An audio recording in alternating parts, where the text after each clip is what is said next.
Hello, everyone. This is Daryl Andrews, Coach D, once again, coming to you with my LinkedIn Live and YouTube Live and Facebook Live and all these lives. All right. I've just kind of conceded, I shouldn't say conceded, but come to the conclusion that my 10 o'clock Monday event's not going to happen much these days. We are just so busy with the work that we're doing that I just don't see how that's going to be possible. So for those of you who have been following us around 10 o'clock on Monday mornings, kind of get our Monday started off, I apologize, but most of my Mondays have been booked to the hill, and as was many of my days. But I also committed to on Fridays around noontime, which has been difficult as well, to do something around racial equity, which is a big part of the work that we're doing nowadays. And so, I'm a little bit late for that one, but I said it's still Friday, so let's see if we can get it in. Okay, but I do have to give you a little bit of a motivational quote because that's kind of part of who I am. And many of you have heard this before, but one of my favorite quotes, all right, is by Ralph Waldo Emerson, and where he says, "Don't go where the path may lead. Instead, go where there is no path and leave a trail." Say it one more time for those who didn't hear it. Don't go where the path may lead. Instead, go where there is no path and leave a trail. History remembers those people because what we call them are trailblazers. Okay. I mean, literally, these are people who carved out pathways. And as a result of carving out these pathways, others were able to follow, you see. And so we call them trailblazers. And so I'm kind of laying the foundation for today's conversation with that quote. And what I mean by this is history is being written right now. It really is. 10 years from now, 15 years from now, 20 years from now, people are going to be talking about what we did today in this historical moment. And as we all know, last year, something happened, an incident happened relating to George Floyd.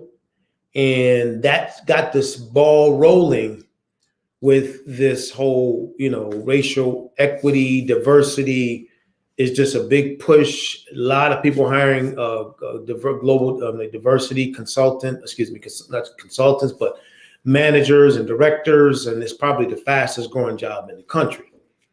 But I think it's important for us to understand that in our quest to do diversity, equity, and inclusion, which we got to do it. There are different groups, there's marginalized groups, I get it, but we cannot take our eyes off of racial equity. And the reason why is because that's typically what happens when it comes to African-American related initiatives, that other things get added, all right, necessary to some extent, but, added. And then all of a sudden, the whole idea of why we're here in the first place gets pushed to the side. Then it just becomes a thing to do, an intellectual conversation about diversity, equity, and then we start throwing every situation into the pot, which basically just totally evaporates any idea of racial equity. And so I'm not here today to do a training or a teaching or a seminar or a lecture. I'm just here to encourage people out there who are doing, which most folks are nowadays, some type of diversity, equity, and inclusion initiative. Definitely focus on other categories of people and this and that. But I'm telling you, I'm encouraging people to do a sliver of the pie that's pretty much exclusive, and that is racial equity.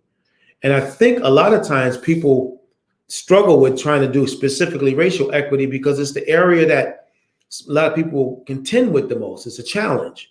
Our framework has made it a lot easier for people to have the conversations and interact and things like that. We have this thing, the Equity 3M framework, that many of you know about, that has been really effective. But the people we're working with are very comfortable with the slice of the pie dealing with racial equity.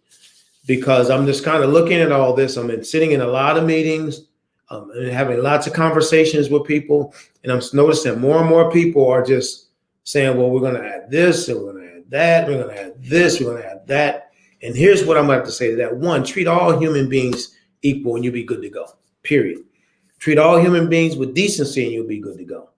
But the historical perspective that African Americans have been challenged with in this country, we need to focus on racial equity, because we have too many situations and scenarios that have proven over and over again the need. And so if you're building a DEI initiative, find a way to create a specific movement in the racial equity area.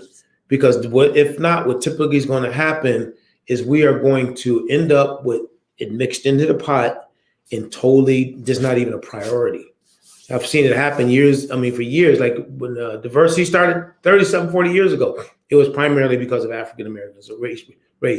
And then it became a whole bunch of other things, which I'm not here to discount that, because everybody has a right to stand, okay? But not everybody was hung from trees. Not everybody was whipped.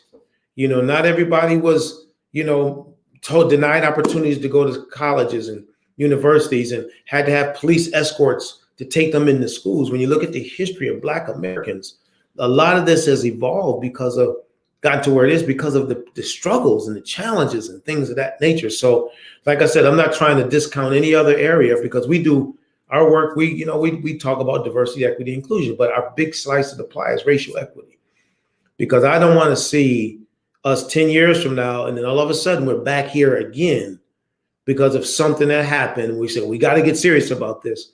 Well, we're saying it now. And my hope is that people will be serious, and people will make this a priority, and people will have specific, exclusive initiatives for racial equity, so that we can see the needle moved in this country when it comes to this topic. So anyway, that's all I have for today. Quick 6-7 minute conversation. Hope it was helpful. Reach out to us at CoachDSpeaks.com. It's my website. If you have any questions or anything relating to what you may have heard in this presentation. This was a quick one, much quicker than I normally have done, but it's because I just wanted to make sure we understand how important this is. Thank you. Take care.